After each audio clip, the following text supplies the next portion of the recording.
Pag-usapan natin itong kontrobersiyang ito. Marami nang naisulat, napag-usapan na po ito, social media, ng mga magkakaibigan, napag-usapan. This is tackled in public places, shows, in interviews, etc. I saw your interview with OG Diaz, and I think this is the first time that you're talking about the scandal. Yes po, Tama? dito. But you issued a statement. Unang tanong, naniniwala ba kayo na merong sindikato sa likod ng mga babaeng inyong, for lack of a better word, patawad po, nakatalik? Yes po. Naniniwala ka? Naniniwala po. Ikaw? Yes, Tito, 100%. Ako kasi parang iniisip ko, kung yung babae lang itself po yun, parang hindi kaya gawin ng isang babae yun or normal na babae yung mga ganung bagay. Biktimahin yung mga lalaki na may pangalan or yung nasa industriya. So I think meron pang ibang tao na nasa likod nila. Na nagpapagalaw sa kanila? Yes. Bakit sinasabi mo na merong sindikato, Andre? Kasi madami po kami. Madami at iba-iba po. Parang grupo po sila eh. Parang sa palagay ko. Sa palagay niyo ba, ang mga babaeng ito ay bahagi o sila ay biktima rin? Binabayaran ba ito? Sa inyong palagay lamang? Siguro po dun sa biktima, parang hindi, pwede po natin i-consider na hindi po biktima. Siguro po naiipit sila sa sitwasyon. Katulad po ng sinabi ko na baka ito lang kasi yung way nila, the source of income na... So hanap buhay ito para sa mga babae? Parang sa kanila po. Yun ang basa mo? Opo, para yun sa iyo, ang- Andre, ito ay?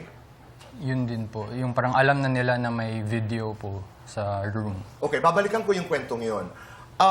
In your statement, Andre, sabi mo, you described it as a mistake.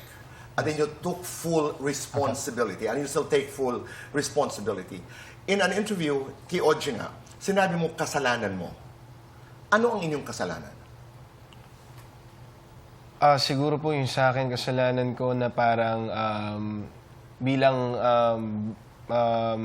kumbaga pabugso-bugso po ako ng damdamin that time na parang pinakilala sa akin ng friend ko na parang gusto ko makilala nito even though hindi ko po kilala yung babae personally.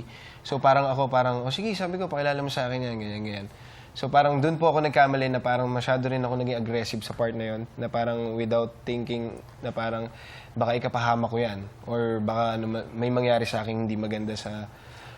Oo, dahil kinukonsider mo na the act that we saw on video ay isang kasalanan?